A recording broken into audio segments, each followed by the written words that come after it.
Hi guys, and welcome back to another video. This is episode 2 of our renovation series, so I will link the first one in the description below if you haven't seen it already. In today's video, I will walk you through the new floor plan compared to the old one and all the changes that we decided to make. I will of course also show you our mood board, and finally I will also reveal the kitchen. And well, I hope you are as excited as I am and want to follow along, and please don't forget to like and also subscribe if you want to see the following episodes. But anyways, let's dive into the video now.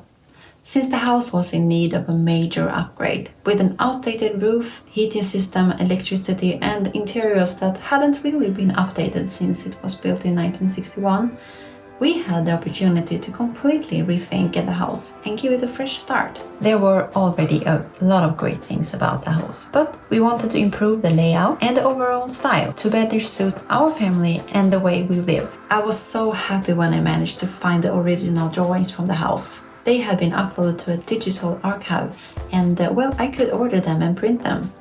Since we needed to replace the roof, I needed to know the construction of the roof, because the new roof tiles are much heavier than the ones from the 1960s.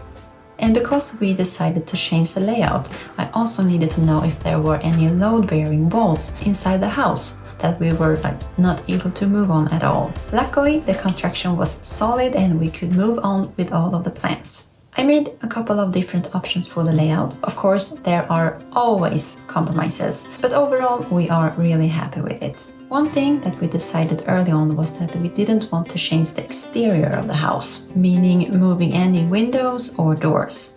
Not only would that have been much more expensive and complicated, it also would have required a more difficult building permit process. So with that in mind, we basically had an outer template to work around, and honestly, the placement of the windows was one of the biggest challenges with designing the layout. But this is the final result, and let me walk you through the floor plan, the old one compared to the new one.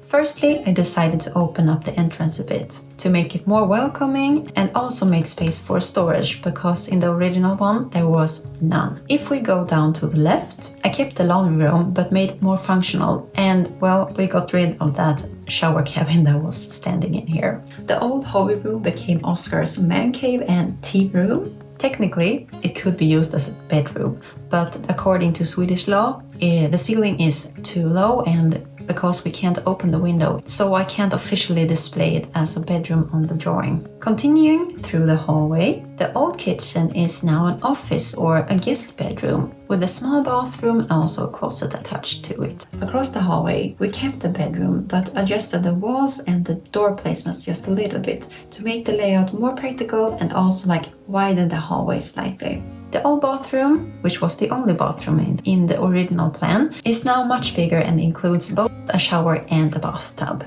Honestly, having a bath is really a childhood dream because I really love having a warm bath. And now we come to the heart of the house. We love having friends and family over, so we want an open layout where everybody could be able to hang out together and also connect out to the garden. In the original floor plan, the kitchen was separated from the living and the dining room, and well, the house felt a bit divided. And also, I really didn't want to be standing in the kitchen alone, making food and things while our guests hang out in the living room. I must say, I am really pleased with how this turned out. Of course, there are always small things that you want to adjust afterwards, but overall, it feels perfect for our family and the way we want to live.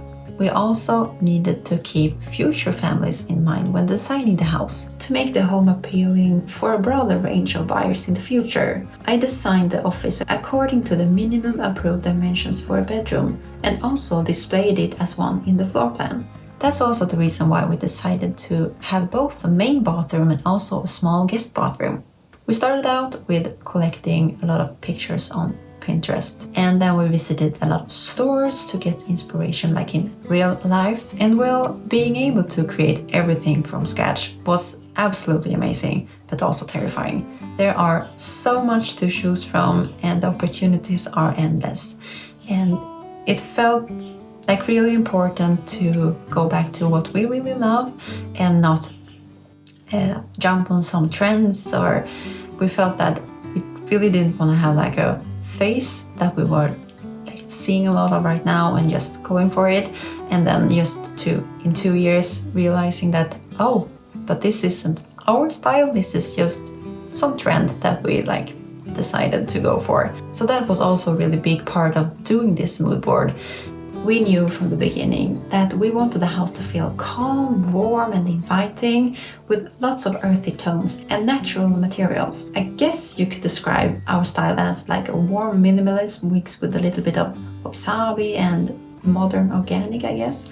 But don't quote me on that, because I'm definitely just a hobby designer. And also another tip that we used in creating this mood board was that we went through all of the things that we have at home that we do really love from the beginning. Here you can see I have collected a couple of my favorite things, and that was like the start of the mood board.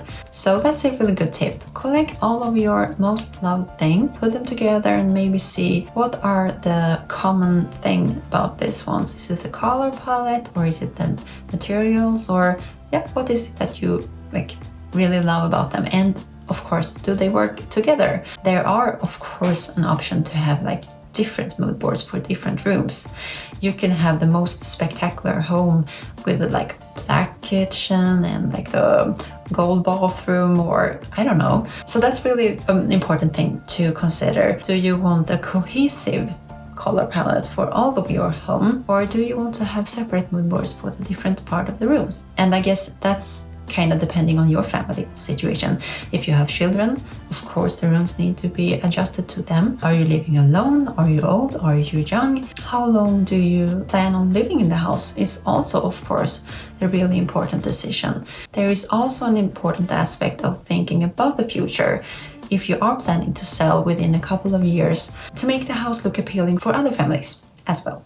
After deciding on the mood board, we continue on to designing the kitchen. Since we moved the kitchen to a completely new part of the house, we had freedom when designing it because there was no existing piping or ventilation to work with. At the same time, the space was a bit limited because of the placement of the windows, so it definitely took a couple of versions before we got it right. I wanted the kitchen to feel open and airy, while still being very practical and functional to work in.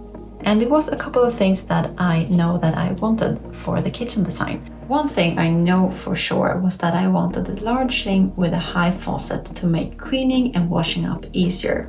I also wanted a bigger workspace between the sink and the stove. The standard in Sweden is 80 centimeters, but we managed to fit in 100 centimeters between the sink and the stove. It might not sound like a huge difference, but I promise you, those 20 centimeters make a huge difference. To keep the kitchen feeling more open and airy, we decided to go for an induction hob with a carbon filter fan, and left the space above the stove open. And honestly, that is personally a good thing for me, because I constantly hit my head on those upper cabinets, and well, I don't know why, but I do. For both safety and also convenience, we decided to place the oven in workspace height, and to free up countertop space, we decided to have a built-in micro above the oven. Lastly, we chose a full-height fridge and freezer because we love to meal prep and have friends and family over. That's it, guys. I really hope you have enjoyed hanging out with me today and maybe found some inspiration for your home along the way. Please let me know in the comments down below. What do you think about the floor plan? What do you like? And what would you maybe have done different? I would love to hear all of your thoughts. Thank you so much for watching, and I see you in the next one. Bye!